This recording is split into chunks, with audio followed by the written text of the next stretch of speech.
Party का लखनऊ के eco garden में चल रहा धरना खत्म हो गया। साथ ही समाजवादी पार्टी ने कल का कार्यक्रम भी स्थगित कर दिया है। अब समाजवादी पार्टी 19 सितंबर को शांतिपूर्ण मार्च करेगी और समाजवादी नेता विधान भवन तक जाएंगे। अखिलेश यादव 19 सितंबर को सड़क पर उतरेंगे और अपने एमएलए और एमएलसीज के साथ सड़क पर मार्च करते हुए विधानसभा जाएंगे। वहीं आज समाजवादी पार्टी के धरने के ऐलान के बाद पुलिस ने बैरिकेडिंग की और विधानसभा जाने से रोका गया। जबरदस्ती करने पर सपा कार्यकर्ताओं को बसों में भरकर धरना स्थल से इको गार्डन ले जाकर के छोड़ा गया। इसे लेकर अब एसपी और बीजेपी में वार पलटवार जारी है। इसी पर करेंगे डिबेट, लेकिन उससे पहले ये रिपोर्ट देखिए।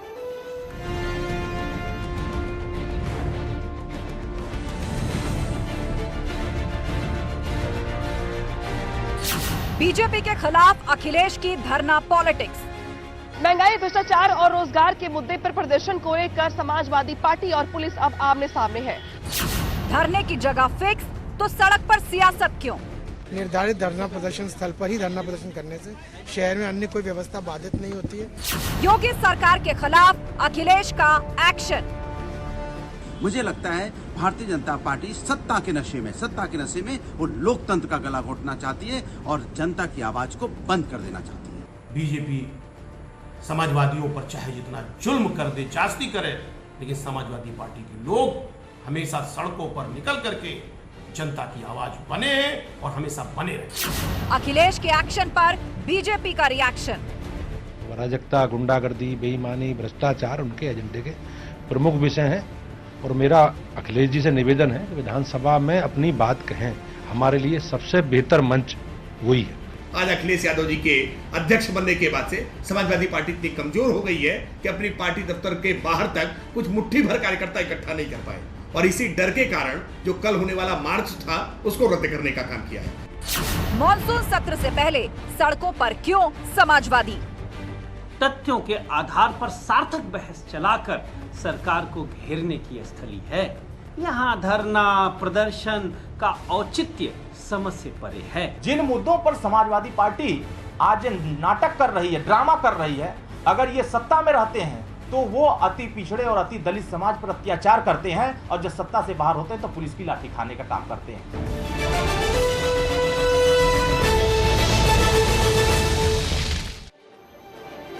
तो इस वक्त का बड़ा सवाल यही है कि क्या यह धरना बहाना है और उसके पीछे का असली मकसद शिवपाल की बगावत से ध्यान हटाना है। इस पर चर्चा के लिए पूरा गेस्ट पैनल हमारे साथ जुड़ चुका है। बीजेपी प्रवक्ता एसएन सिंह हमारे साथ हैं, समाजवादी पार्टी के प्रवक्ता अनुराग भदौरिया हमारे साथ जुड़ चुके हैं, अजय उपाध्याय हैं प्रवक्ता कांग्रेस हमारे साथ में, और सतीश प्रकाश हैं राजनीतिक विश्लेषक। आप सभी का बहुत बहुत स्वागत है। तो इससे पहले विस्तार से चर्चा करें, सबसे पहले आप लोगों के ओपनिंग रिमार्क्स 30 सेकंड में। सबसे पहले एसएन सिंह जी, आपसे सवाल यही कि सपा का आरोप है प्रदर्शन करना तो सबका लोकतांत्रिक अधिकार है, विपक्ष कुछ मुद्दों को लेकर यदि उतरा तो आपने लाठियां भी चलवा दी और उनके नेताओं के घर के बाहर पुलिस भी लगवा दी। 30 सेकंड। नहीं चलाया, और जब जनता साथ न हो, लगातार बड़ी बड़ी हार हो रही हो और पार्टी टूट की कगार पे हो, तो इस तरह से नाटक और नौटंकी कुछ पार्टियां करती हैं। लेकिन मैं कह रहा हूं कि अब पछताए होत क्या जब चिड़िया चुन गई खेत। चूंकि कई दिनों से लगातार पार्टी में इस बात को लेके बगावत है कि अखिलेश यादव जी तो सड़कों पे जाते नहीं, कोई धरना प्रदर्शन करते नहीं हैं, लेकिन अगर किसी ने कहा आप सीधे चले जाइए तो आप पेड़ पे थोड़े ना चढ़ जाएंगे। आप किस बात को लेके धरना प्रदर्शन कर रहे हैं? धरना प्रदर्शन करने समय से पूरा, फिलहाल 30 सेकंड खत्म, हम लौटेंगे आपके पास। अनुराग भदौरिया जी, सवाल इस धरने प्रदर्शन की टाइमिंग को लेकर उठ रहा है और टाइमिंग ये कि चाचा शिवपाल की नाराजगी और उनकी बगावत से ध्यान हटाना है। वैसे तो मानसून सत्र करीब है, आप वहां मुद्दे उठा सकते थे, लेकिन उससे पहले सड़कों पर हल्ला बोल का मतलब क्या? 30 सेकंड। देखिए, लोहिया जी कहा करते थे जब सड़क सूनी हो जाती है तो संसद आवारा हो जाती है। समाजवादी लोग हमेशा से जनता की आवाज को लेके और जनता की समस्याओं को लेके, अब जो हमारे विधायकगण थे वो विधानसभा तक मार्च करना चाहते थे, अपनी बात को जनता की आवाज को मुख्यमंत्री तक पहुंचाना चाहते थे, लेकिन आपने सबके घर में पुलिस भेज दी। हमारे यहाँ भी पुलिस दरवाजे पे लगा दी। क्यों भाई, सब आतंकी रहते हैं क्या? सबके घर के बाहर पुलिस लगा दोगे आप? ये तानाशाही में तो क्या है? ये लोकतंत्र की सरेआम हत्या करते हैं। ठीक है अनुराग जी, फिलहाल समय खत्म, आगे आपके पास आएंगे, विस्तार से इस चर्चा को आगे बढ़ाएंगे। लेकिन अजय उपाध्याय जी, प्रवक्ता कांग्रेस हमारे साथ है। 30 सेकंड में अजय जी, समाजवादी पार्टी ने तो लग रहा है 2024 के लिए तैयारी शुरू कर दी है, सड़कों पर उतर गई है सपा, कांग्रेस की एंट्री कब होगी? 30 सेकंड।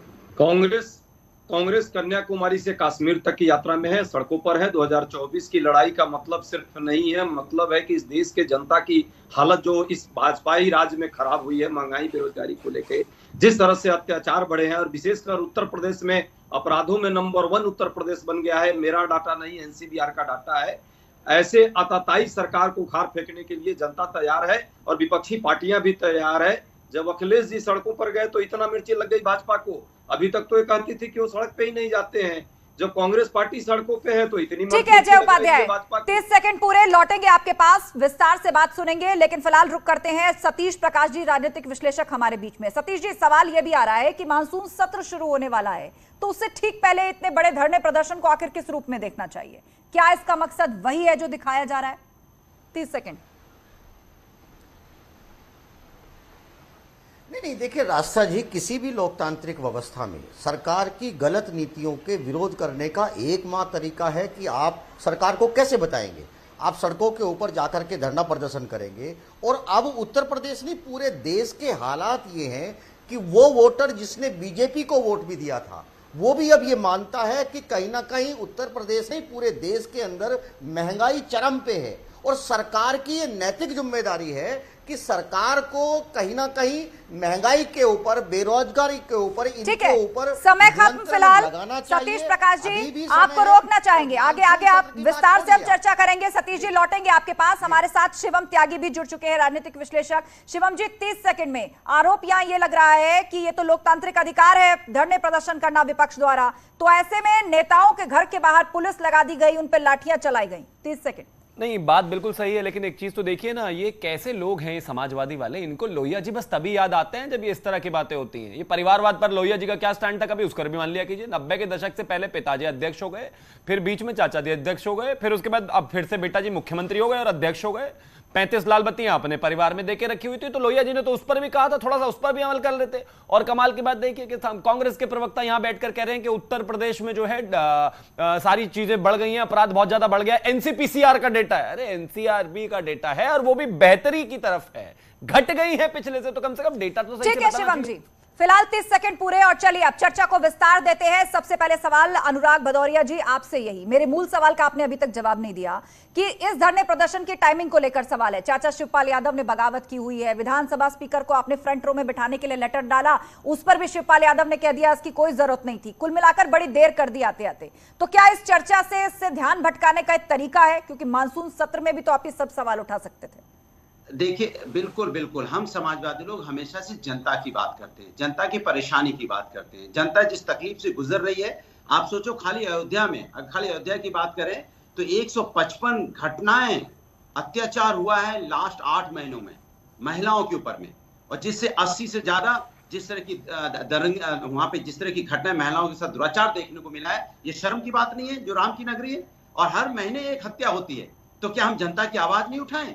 जिस तरह से यहाँ पे दिनेश प्रताप सिंह हमारे मंत्री नहीं है, भारतीय जनता पार्टी के सरकार के मंत्री ये कह रहे हैं कि यहाँ पे अधिकारी भ्रष्ट हो गए हैं, भ्रष्टाचार फैला हुआ, चिट्ठी लिख रहे हैं, ये हमारे मंत्री नहीं, उनकी बात है। हम लगातार यहाँ पे जिस तरह से बिजली विभाग में आप देख रहे हैं, किस तरह के तार, आप चले जाओ कन्नौज जैसी जगह में चले जाओ, दूसरे जिले में चले जाओ, तार नंगे आप देखोगे तो छतों के ऊपर से गुजर रहे हैं, लोग की करंट लगने से मौत हो जा रही है। कन्नौज में कल एक बच्चे की मौत हो गई, कौन है जिम्मेदार? तो क्या हम इंतजार करें, समय का इंतजार करें? सरकार को हमें जगाना है, ये हमारी विपक्ष में होने के नाते जिम्मेदारी है, और सरकार को हम इसी तरह से बताते रहेंगे महंगाई बेरोजगारी समाज के अंदर ज्यादा है। एसएन सिंह इन सारे सवालों का जवाब देंगे। एसएन सिंह जी, अनुराग भदौरिया का पॉइंट ये है कि हम विपक्षी दल है, हमारी ये जिम्मेदारी बनती है कि हम जनता से जुड़े मुद्दों की बात करें। और देखिए जो समाजवादी पैम्फलेट लेकर उतरे थे उनमें भी मुद्दों की बात लिखी हुई है, महंगाई, बेरोजगारी, महिलाओं के प्रति अपराध, लॉ एंड ऑर्डर। देखिए आस्था जी, 2017 में ही अपराधियों की सरकार को प्रदेश की जनता ने हटा दिया था, अपराध तो तभी समाप्त हो गया था। और आप देखिए जिस तरह से विकास के कार्य हो रहे हैं और लगातार बड़ी हार हो रही है इनके, उससे घबराए हुए मरता क्या नहीं करता, उसके नजदीक जाएंगे तो कुछ भी कर देगा, इस तरह से ये लोग कार्य कर रहे हैं।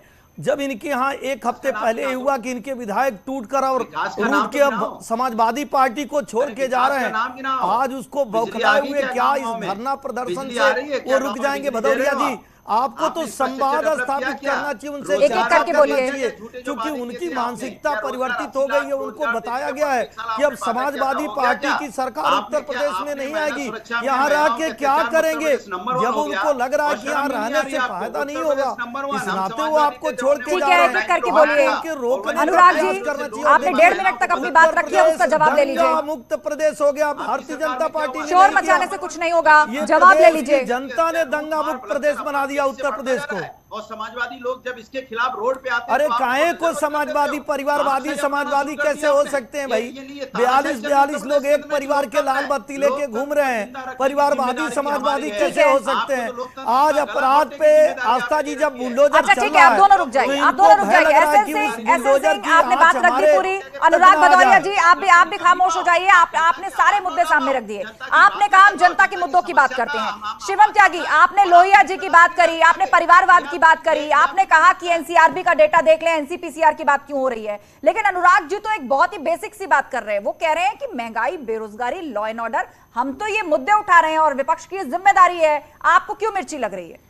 ये मुद्दे उठाने वाला विपक्ष थोड़ी ना है, ये तो दंगा कराने वाला विपक्ष है। जब सरकार में रहते हैं तब दंगे कराते हैं और फिर दंगे करा देंगे। आप मुझे एक चीज बताइए, अभी सत्र चलने वाला है, सारे मुद्दे उठाएं, कहीं कोई दो राय नहीं है। वैसे बहुत बहुत शुभकामनाएं, बड़े सालों बाद समाजवादी पार्टी जो है फिर से सड़क पे दिखी, वरना दिखते तो है ही नहीं, 5 स्टार से नीचे तो उतरते ही नहीं, घर भी 7 स्टार जैसा है इनका तो। लेकिन ये बात सच है, मुद्दे उठाने चाहिए, कहीं कोई दो राय नहीं है। पहले तो अपना घर संभाल लो भैया, चाचा जी पर कुछ जवाब दे दो, उस पर कुछ बोलने को तैयार नहीं हो आप। फिर उसके बाद अगर आपको मुद्दे उठाने सत्र में जरूर उठाइएगा। ये जो, और एक और बड़ी इंटरेस्टिंग चीज आस्था जी आपने इनसे सुनी होगी, बिजली के तार नंगे पड़े हैं। हाँ, इससे पहले तो डनलप के गद्दे में लपेट के आपने लगाए हुए थे ना उत्तर प्रदेश में। मतलब कैसी बातें करते हैं। 4-4 बार आपको सरकार चलाने का मौका मिला है। मैं कहता हूं उत्तर प्रदेश में चाहे पर कैपिटा इनकम की बात हो, चाहे जीडीपी की बात हो, चाहे अपराध को कम करने की बात हो, मैं बिल्कुल नहीं कह रहा हूं खत्म हो गया, और मैं बिल्कुल मानता हूं कि उसको और बेहतर करने की आवश्यकता है। लेकिन समाजवादी को पहले 17 में और फिर 22 में बाहर फेंकने का कारण जनता का यही था कि वो जानते हैं कि जब जब ये सड़क पर आएंगे, ये महंगाई के खिलाफ नहीं, दंगा करने आएंगे। ठीक है, जवाब दीजिए अनुराग भदौरिया। आज पुलिस से भी बहुत भिड़ंत हो रही थी कार्यकर्ताओं की, जबकि प्रशासन ने आपको मैदान में प्रदर्शन की परमिशन दी थी, लेकिन फिर भी आप सड़कों पर उतरे। देखिए सवाल ये है, समाजवादी लोग हमेशा से समाज में, मैंने कहा ना, जनता की बात करते। इनका मुद्दा बीजेपी का क्या रहता है? ये जनता की बात नहीं करेंगे, ये व्यक्तिगत हमला करने की बात रहती है। अरे भैया, आपको जनता ने चुना है, समाजवादी ने नहीं चुना है। जनता ने चुना, जिसके प्रति आपकी जवाबदेही है, उस जवाबदेही से आप बचना चाहते हैं। भारतीय जनता पार्टी बताएगी कि समाजवादी में जो काम हुए थे, भारतीय जनता पार्टी से पूछ रहे कितने बिजली के कारखाने लगाए, समाजवादियों ने लगाए बिजली के कारखाने। डिस्ट्रीब्यूशन इन्होंने कितना डिस्ट्रीब्यूशन के सिस्टम यहाँ पे बनाए, कितने इन्होंने यहाँ पे जो डिस्ट्रीब्यूशन की लाइनें बिछाई, कुछ नहीं, एक काम नहीं। हम इनसे पूछना चाहते हैं, जो समाजवादी करके गए हैं, जिन स्कूलों का विकास करके गए हैं, जो मेडिकल कॉलेज बना के गए, जो इंफ्रास्ट्रक्चर बना के गए, चाहे महिला समस्या 1090, चाहे 100 डायलो आपने 112 कर दिया, बात दूसरी है। चाहे यहाँ पूर्वांचल एक्सप्रेस हो, चाहे यहाँ दिल्ली आगरा एक्सप्रेस हो, आप अच्छा, पूर्वांचल एक्सप्रेस वे समाजवादी ने एसएन सिंह किधर से गिना दे, आप सारे किधर से गिनना चाहेंगे? पूरी लिस्ट गिनवा दी अनुराग भदौरिया जी, किधर से गिनना चाहेंगे? समाजवादी पेंशन हमने दी। क्या कर रही है यूपी सरकार? देखिए भदौरिया जी, काम समाजवादी पार्टी की सरकार ने किया है, लिस्ट खत्म नहीं हो रही। अनुराग भदौरिया, भारतीय जनता पार्टी की देन। अलीगढ़ में आइए, defence corridor Bharatiya Janata party की देन। आज यमुना एक्सप्रेसवे बन रहा है, देखिए भारतीय जनता पार्टी की दिन। बहुत बड़ा एयरपोर्ट बन रहा है, भारतीय जनता पार्टी की दिन। आपने क्या किया? आप तो लूट रहे थे, उससे आगे बढ़िए। आगरा में मेट्रो का काम हो रहा है, कानपुर में मेट्रो का काम पूरा हो गया, गोरखपुर में खाद कारखाना चल रहा है, एम्स चल रहा है, देवरिया में मेडिकल कॉलेज बन गया, 59 जिलों में मेडिकल कॉलेज बन गया, उधर काशी कॉरिडोर का विकास हो गया, वहाँ बहुत बड़ी डेयरी खुल गई। अनुराग जी, आपने ये बताया कि सपा ने क्या किया, अब ये भी तो सुन लीजिए मौजूदा सरकार क्या कर रही है। सबको अपना पक्ष रखने दीजिए। विश्वविद्यालय का नाम तो अपराध के नाते तो जनता ने हमको नकारा और हमको स्वीकारा। अरे एक विश्वविद्यालय का नाम पूछ रहा हूं। ठीक है, शांत हो जाइए अनुराग भदौरिया, शांत हो जाइए। अजय बाबा राघव दास विश्वविद्यालय, मेडिकल कॉलेज देवरिया में खुल गया, आइए आपकी दवा करा दें। आइए आपको जहाज से उड़ा दें, गाजियाबाद से उड़ा दें, आगरा से उड़ा दें, कानपुर से उड़ा दें, बरेली से ठीक है अनुराग भदौरिया, आप दोनों शांत हो जाइए। अजय उपाध्याय जी, आपने कांग्रेस की भारत जोड़ो यात्रा का जिक्र किया। मैंने जब आपसे पूछा कि 2024 के लिए उत्तर प्रदेश के अंदर सपा तो अब एक्टिव नजर आ रही है, खान बंधुओं का एसी में बैठ के पॉलिटिक्स के आरोप लग रहे थे, लेकिन आप वो सड़कों पर नजर आई है, लेकिन कांग्रेस कहीं नहीं दिख रही। आपने भारत जोड़ो यात्रा का जिक्र किया, इधर भारत जोड़ो यात्रा शुरू हुई, उधर आपके 8 विधायक गोवा से जाके भाजपा में मिल गए। आस्था जी, गोवा में जो लोटस के बदले जो कीचड़ चल रहा है उनका तो काम सब देख रहे हैं, पूरा देश देख रहा है। उत्तर प्रदेश की बात की है और भारत जोड़ो यात्रा की बात की है। भारत जोड़ो यात्रा का एक रूट है, उत्तर प्रदेश भी वो यात्रा समय पर आएगी, लेकिन साथ में उत्तर प्रदेश के प्रत्येक जिलों में भारत जोड़ो यात्रा का कार्यक्रम शीघ्र ही होने वाला है और हम लोग सब काम करना शुरू कर दिए हैं। महंगाई के नाम पर के जो भी अभी हल्ला बोल रैली हुई थी, उस दौरान भी हम लोगों ने सब जगह सड़कों पर आकर के काम किए हैं। गाजीपुर से लेकर गाजियाबाद तक, बागपत से लेकर बलिया तक लगातार संगठन हमारा जनता के मुद्दों पर बात करता है, जनता के मुद्दों को उठाता है, लेकिन जनता के बीच नजर नहीं आता है। अजय जी, करते देखते जनता के बीच में नजर नहीं आता है। बातें कहाँ करते हैं आप लोग बैठकर? आप कह रहे हैं हम जनता के मुद्दों पर बात करते हैं, हम बीच में जाते हैं। इलेक्शन से 3 महीने पहले ही प्रकट होइएगा क्या 2024 में? बिना दूल्हे के बारात लेके चले, किसके दरवाजे पे जाएंगे? आपका है क्या उत्तर प्रदेश में? उत्तर प्रदेश में है क्या? किसके दरवाजे पे जाएंगे? मैं इतना चिल्ला राजस्थान नहीं की चर्चा करता, कर लीजिए, झारखंड की चर्चा कर लीजिए, संस्कार नहीं है। ठीक है, एसएस सिंह जी की चर्चा कर लीजिए। बात पूरी रखने दीजिए अजय उपाध्याय को। एसएस सिंह जी, काउंटर का मौका मिलेगा, बात पूरी कर ले। 30 सेकंड बात पूरी कीजिए अजय उपाध्याय जी। देखिए आस्था जी, जिनके आंख में चश्मा लगा हुआ है, रात वाला चश्मा, उसे दिन में आंदोलन नहीं दिखेगा। हम लोगों का कार्यकर्ता लगातार महंगाई के मुद्दों पर देश में अभी हल्ला बोल रही, दिल्ली में पूरे देश से आए, उत्तर प्रदेश के लाखों कार्यकर्ता रहे यहाँ पे, हमेशा हम कार्यक्रम में लगे हुए हैं उत्तर प्रदेश में। नहीं वो तो ठीक है अजय जी, जब मीडिया अजय जी वो तो ठीक है, आपके कार्यक्रम में है, लेकिन आपके कार्यक्रम से संबंधित एक सवाल पूछ रही हूँ कि आपकी जो भारत जोड़ो यात्रा है वो केरल में 8 दिन है और यूपी में 2 दिन, सबसे ज्यादा लोकसभा की उत्तर प्रदेश के अंदर है। देखिए मतलब फोकस स्पष्ट है आपका? नहीं, ये उत्तर प्रदेश और बिहार के लिए यात्रा नहीं निकली है, कन्याकुमारी से कश्मीर तक की यात्रा है, जो सीधा रूट है और जो पैदल जितना नहीं, अभी थोड़ी देर पहले आपने कहा ना कि यूपी भी पहुंचेगी। यात्रा को हम लेकर चल, हाँ यूपी में वो यात्रा भी पहुंचेगी, लेकिन हमारे साथ में पैरेलल जिन राज्यों में वो यात्रा नहीं पहुंच रही है वहां भी हम यात्रा का एक कार्यक्रम बना रहे हैं, जो वहां लोकल लेवल पे हमारे कार्यकर्ता सभी जनपदों में, सभी जिलों में वो यात्रा निकालेंगे। और देश में और समाज में जो नफरत फैलाने का काम भाजपा कर रही है, जो ये लगातार आतंक फैलाने का काम कर रही है, डर और नफरत और द्वेष का माहौल बना रही है, उससे हम देश और समाज को डर, नफरत और आतंक अगर भाजपा फैला रही है तो किन मुद्दों पर और कैसे? नफरत तो राजस्थान में दिख रहा है, जवाब लिया जाएगा भाजपा से, जवाब लिया जाएगा। नफरत, डर और आतंक भाजपा फैला रही है अजय जी, किन मुद्दों पर, कैसे जवाब लेंगे ना? फिर देख रहा है हिंदू मुस्लिम 20-80 मंदिर मस्जिद क्या नहीं किया, मदरसे, मॉब लिंचिंग, ये भी कहना चाहिए, हिंसा फैलाना। जानती हैं, संसद के पटल पर गृह राज्य मंत्री नित्यानंद राय जी ने अभी रखा है कि 3 साल में 3500 दंगे इन लोगों ने किए हैं देश में, और दिल्ली में 857 दंगे हुए हैं, उत्तर प्रदेश में लगभग 700 से ज्यादा दंगे, कानपुर उसका उदाहरण है, देख लीजिए। नहीं, लेकिन हाल ही में जो रिपोर्ट आई थी, हाल ही में जो रिपोर्ट आई थी, एक मिनट, हाल ही में जो रिपोर्ट आई थी उसमें तो ये कहा गया कि उत्तर प्रदेश लगभग दंगा मुक्त है। 2021 तक का जो डेटा था, मात्र एक दंगा यूपी में हुआ है। देश में जितने भी राज्य हैं सबसे कम उस यूपी में। अरे आप डेटा लेकर बैठे हो, जरा बताओ कौन सी एजेंसी का डेटा पढ़ रहे हैं? कौन सी एजेंसी का डेटा पढ़ रहे हैं अजय उपाध्याय? दिखाओ डेटा, दिखाओ। देखिए वास्तविक जो मामले एनसीआरबी के डेटा को मैं कोट कर रही हूँ, आप किसका डेटा पढ़ रहे हैं? क्या कोट कर रही है? एनसीआरबी का 2022 का डाटा आप उठा कर देखिए। 22 नहीं, 22 तो भी चल रहा है, अभी खत्म नहीं हुआ। 21 तक की बात है, 1 तक का यूपी वाला, सभी राज्यों में सबसे कम वाला डाटा है। देखिए बातें हमेशा फैक्ट पर होनी चाहिए, तथ्यों पर होनी चाहिए। चुनावी भाषण हमने बहुत सुने और आगे चुनाव में आप लोगों को बहुत मौका मिलेगा अलग अलग तरह की बातें कहने का, करने का, आरोप लगाने का, लेकिन टीवी डिबेट्स में कम से कम फैक्ट्स पर बात होनी चाहिए। ठीक है, बात करता हूँ, फैक्ट पर बात करता हूँ। नहीं तो आप मुझे ये नहीं बता पा रहे कौन सी एजेंसी का डेटा आप कोट कर रहे हैं? अरे भैया कि उत्तर प्रदेश दंगों में सबसे अग्रणी है, नंबर 1 है उत्तर प्रदेश में। दंगे हो गए, कितने दंगे हो गए कह रहे हैं? मैं तो आपको एनसीआरबी का डेटा बता रही हूँ। वो राजस्थान को कह रहे हैं, सुन नहीं रही है आस्था जी, वो राजस्थान के बारे में कह रहे हैं। ठीक है अजय जी, आपके पास लौटेंगे, लेकिन सतीश प्रकाश में इंतजार कर रहे हैं, राजनीतिक विश्लेषक हमारे बीच में है। सतीश प्रकाश जी, सभी पार्टियों की यहाँ बात हुई, बीजेपी की बात हुई, समाजवादी पार्टी की बात हुई, कांग्रेस की बात हुई, लेकिन बसपा हमेशा ये कहती रही है कि हमारा एक साइलेंट वोटर है। लेकिन हर बार चुनाव नतीजों में हमने देखा है कि कैसे आंकड़े भी लगभग साइलेंस की तरफ होते हैं। तो 2024 में भी क्या करने वाले हैं आप लोग? सड़क पर नजर आएंगे? आप विरोध तो करते हैं मौखिक रूप से सरकार का, सपा का, लेकिन अभी तक सड़कों पर नजर बीएसपी नहीं आई है।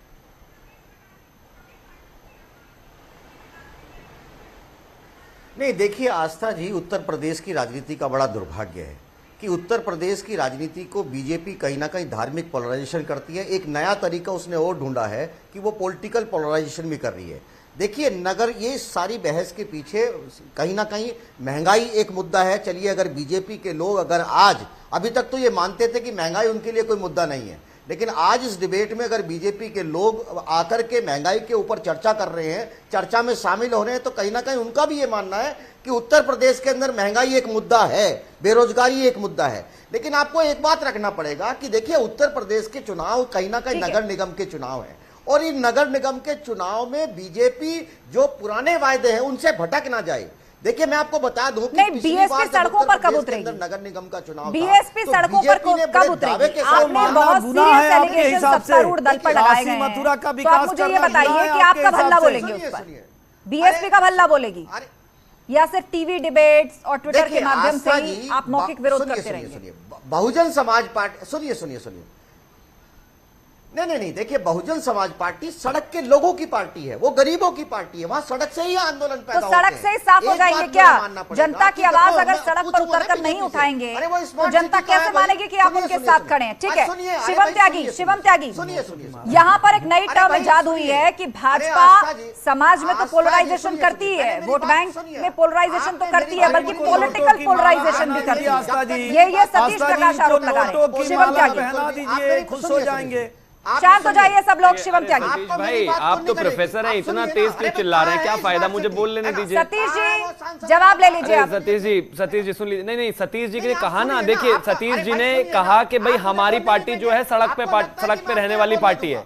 अरे नहीं, उन्होंने कहा कि हमारी पार्टी सड़क पर रहने वाले लोगों की पार्टी है, वो सब हमारे साथ जुड़े। आप सुनिए, अरे अच्छा 10 सेकंड खत्म कीजिए, फिर शिवम त्यागी। पूछूंगा ना, मैं सवाल तो आपसे पूछूंगा ना। मुझे ये बताइए कि इस बीजेपी ने जो पिछले नगर निगम के चुनाव से पहले जो स्मार्ट सिटी बनाने का वायदा किया था, उत्तर प्रदेश का कोई एक शहर मुझे बता दीजिए जो स्मार्ट बन गया हो, या पूरे देश में कोई एक ऐसा शहर हो जिसको स्मार्ट बना दिया हो? ठीक है शिवम त्यागी, आदरणीय प्रधानमंत्री। ठीक है शिवम त्यागी, बात आ गई आपकी। अजय उपाध्याय जी बात आ गई, माफ कीजिए सतीश प्रकाश जी बात आ गई। मैं सिर्फ इतना कहना चाहता हूं, उन्होंने कहा ना कि हम सड़क पर रहने वाली पार्टी है। बहरहाल सड़क पे तो आजकल दिखाई देते नहीं। वो मोदी जी ने कहा था ना कि स्वच्छ भारत अभियान चलाना है, वो सड़कों से ऐसे साफ हुए कि अब कहीं दिखाई नहीं देते। मीडिया में भी कभी कभी दिखाई देते हैं, ज्यादातर में तो वहां भी नहीं होते। राहुल गांधी के प्रवक्ता से आपने पूछा कि कहां पर है ये पार्टी उल्टी, इनकी कथित तौर पे जो उनके अध्यक्ष हैं वो उल्टे। दुनिया और देश में हमारे आदमी कश्मीर से कन्याकुमारी जाते हैं, ये कन्याकुमारी से कश्मीर जा रहे हैं, मतलब कमाल की बात है। एनसीपीसीआर का डेटा भी गलत लेकर बैठे हुए हैं। फिर इसके आगे इन्होंने कहा कि भाई ये देखिए ऑपरेशन लोटस चल रहा है। बिल्कुल सही बात है। आप 13 किलो चले, 8 लीटर विधायक आपके निकल लिए, मतलब कमाल बात हो गई। ये सिचुएशन ये है सर कि हां, भारतीय जनता पार्टी का ऑपरेशन लोटस बिल्कुल चल रहा है इस देश में।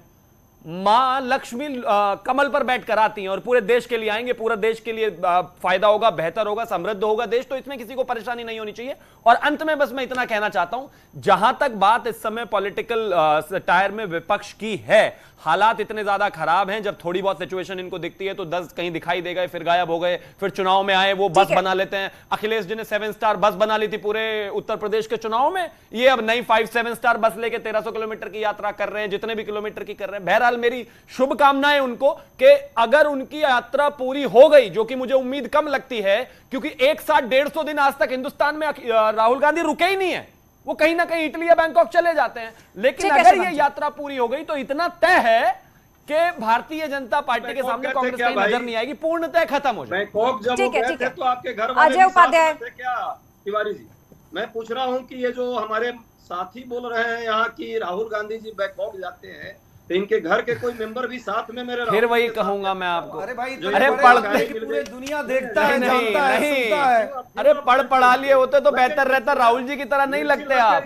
होम मिनिस्टर साहब का बयान देख लेते संसद के पटल पर। एक साल में अप्रोक्सीमेटली 60-62 यात्राएं करते हैं, महीने में 5। एक दिन आना, एक दिन जाना, 3 दिन 2 दिन रहना, तो 20 दिन तो बाहर ही हो गए। चलिए ठीक है, शिवम त्यागी, अजय उपाध्याय, दोनों शांत हो जाइए, दोनों शांत हो जाइए। समाजवादी पार्टी पर लौटते हैं, क्योंकि आज समाजवादी पार्टी धरना प्रदर्शन के लिए सड़कों पर उतरी है।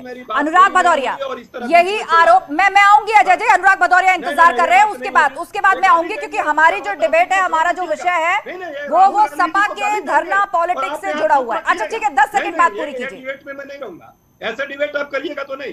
अजय जी, सबको बराबर समय देना है, 10 सेकंड बात पूरी कीजिए। जवाब नहीं देगा ऐसे कैसे होगा अजय जी? अजय जी विधायक तो जा ही रहे, प्रवक्ता और चले गए तो फिर बचेगा क्या पार्टी में? बोलिए अजय जी, रुक जाइए।